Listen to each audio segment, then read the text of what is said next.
بہت بہت شکریہ مجھے اس کانفرنس میں بلانے کا. میں صرف 2 منٹ بات کروں گا. آپ لوگ بڑے تجربہ کار ہیں اور یہاں پر ہر معاملے پر بات ہو چکی ہے، اور میں یہ بھی جانتا ہوں کہ آپ سب کو اصل بیماری کا علم ہے، چاہے کوئی اس کا ذکر کرے یا نہ کرے.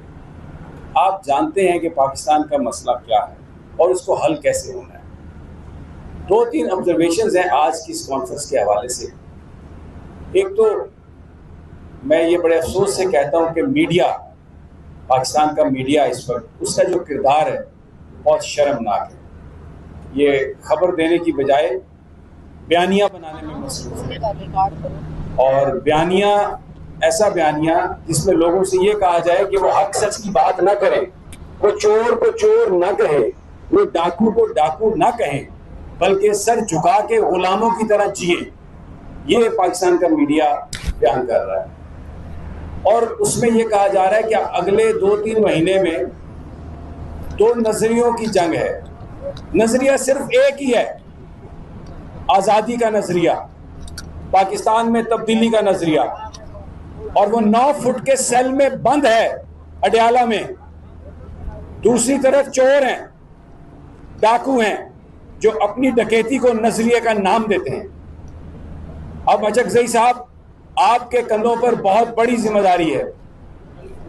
اس شخص نے، ویسے تو سب لوگوں نے جو یہاں پر بیٹھے ہیں بہت قربانیاں دی ہیں اور ہم سب کو اکنالج کرتے ہیں، لیکن اگر اس ملک میں ریزسٹنس کا، مزاحمت کا کوئی باب لکھا ہے جس کو تاریخ یاد کرے گی، جس کو بچے اپنی کتابوں میں، اپنی تحریروں میں لکھیں گے، شاعر جس کو اپنی شاعری کا موضوع بنائیں گے، وہ عمران خان ہے. مجھے کوئی اس حوالے سے ابہام نہیں ہے. اب آپ کے کندھوں پر بہت بڑی ذمہ داری اس لیے ہے، تحریک انصاف پچھلے 2-3 سال میں بہت کوشش کی، انہوں نے احتجاجی تحریکیں بھی چلائیں، لوگ بھی اکٹھے ہوئے، لوگوں پر ڈائریکٹ اسٹیٹ فائرنگ بھی ہوئی، لیکن وہ تحریکیں جو رزلٹ ان سے توقع کیا جا رہا تھا وہ نہیں ہوا. میری کوئی اتنی ہمت نہیں ہے، نہ میری اتنی اوقات ہے کہ میں کہوں کہ یہ کوئی سازش تھی، یا میں کہوں کہ یہ کوئی کج فہمی تھی، یا میں یہ کہوں کہ کوئی حکمت عملی بہتر نہ تھی. لیکن نتیجہ یہ ہے، جو باہر ہیں وہ عیاشی کر رہے ہیں، کچھ ان میں سے، باقی اس میں کوئی شک نہیں کہ سفر بھی کر رہے ہیں، اور وہ ابھی اندر ہی ہے. تو آپ کو یہ ذمہ داری کہ آپ تحریک کی قیادت کریں، آپ ایک پلان بنائیں، یہ بہت بڑی ذمہ داری ہے.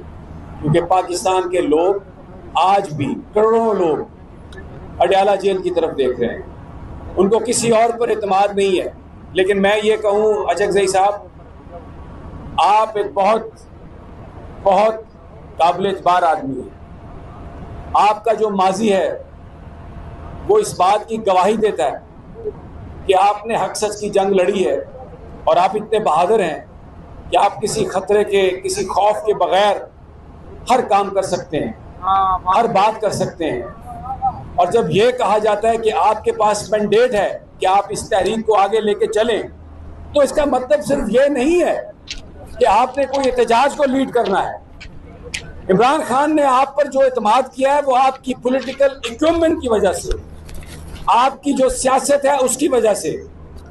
آپ جس طرح سے جہاں نرم ہونا ہوتا ہے نرم ہوتے ہیں، اور جہاں پہ آپ نے سخت ہونا ہے تو آپ ایک پتھر کی طرح ڈٹ جاتے ہیں.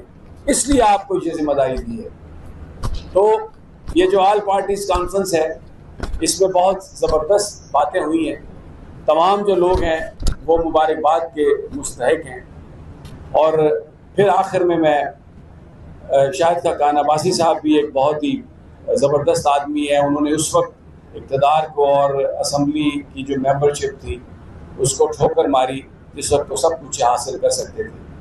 بہرحال اس امید کے ساتھ کہ اچکزئی صاحب، اللہ تعالیٰ آپ کو اس نئے مشن میں کامیاب کرے، اور یہ جو آل پارٹیز کانفرنس ہے اس کے بعد آپ ایک ایسی اسٹریٹجی بنانے میں کامیاب ہوں جس میں یہ ملک آگے بڑھے. بھلے وہ احتجاج سے آپ حاصل کریں، بھلے وہ گفتگو سے آپ حاصل کریں، جو بھی طریقہ آپ مناسب سمجھتے ہیں، یہ قوم بھی آپ پر اعتبار کرے گی، اس لیے کہ عمران خان نے آپ پر اعتبار کا اظہار کیا ہے. شکریہ. یہ آدمی ہے, اس کو یہاں کی ہڈی نظر آئی ہوگی, لہذا اس کا دل للچایا ہوا ہے پاکستان کے حوالے سے.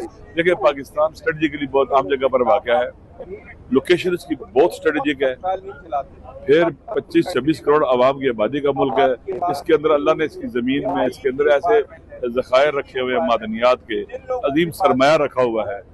آپ کو معلوم ہے کہ امریکہ اس وقت سپر پاور نہیں رہا, اس کا سب سے بڑا ڈکلائن اکنامیکلی ہے, اقتصادی ہے بحرانوں سے. ویسے بھی دنیا کے اندر آپ دیکھ لیں کہ جس جنگیں شروع کی, جنگیں چھیڑی, جتنا اس نے اڈے بنائے ہوئے اس کا خرچہ بہت زیادہ ہے. اکنامیکلی امریکہ کمزور ہو رہا ہے, اور اگر اکنامیکلی امریکہ ویک ہو جاتا ہے اور چائنا بہت تیزی سے آگے بڑھ رہا ہے, الٹیمیٹلی امریکہ کی سپریمیسی اکنامیکلی بھی ختم ہوگی تو سپر پاور نہیں رہا, ورلڈ پاور بھی نہیں رہے گا. وہ اپنے آپ کو فرسٹ امریکہ کا اگر سنبھالنے کی کوشش کر رہا ہے, اور تمام ملکوں سے جن کے اندر کیا کہتے ہیں نا کہ غیرت, حمیت, اپنے وطن سے محبت, اپنے نیشنل انٹرسٹ کا خیال رکھنے کی جرأت, ہمت اور حوصلہ نہیں ہوتا, وہ وہاں سے سب کچھ لوٹ کے لے جانا چاہتا ہے. وہ ڈاکو کے طور پر آئے گا, وہ لوٹ کے لے کے جائے گا, وہ کسی قانون کو نہیں مانتا, کسی ضابطے کو نہیں مانتا وہ.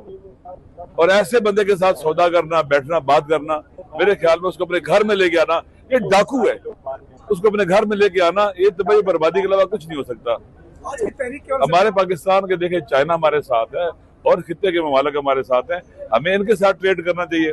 لک ٹورڈز ایسٹ, ایسٹرن کنٹری کو اب یہ دینی چاہیے تاکہ پاکستان کے بنا وہ سینکشن لگائیں گے, نہ پاکستان کا اقتصادی استحصال کریں گے, نہ پاکستان کو پریشرائز کر کے خطے کے ممالک سے جدا کر کے اپنے اہداف کے لیے استعمال کریں گے, اور نہ ہی پاکستان کے نیشنل انٹرسٹ اور نیشنل سیکورٹی کمپرومائز ہوں گے. موجودہ جو سیاسی صورتحال ہے, اب آپ کو کیا لگ رہا ہے پی ٹی آئی کے جس طرح سے رہنماؤں کو تھوک کے حساب سے سزائیں دے دی گئی ہیں, آپ کو کیا لگ رہا ہے کیا ہوگا, کیا ہوتا نظر آ رہا ہے؟ ویسے ہونا یہ ہے کہ جن کا پارٹی لیڈر جیل میں ہو, ان کا باہر رہنا اور اس طرح کے ظلم و ستم کے مقابلے میں, اس طرح کی بے حیائی کے مقابلے میں اپنے آپ کو بالکل پیرالائز حالت میں رکھنا درست نہیں ہے.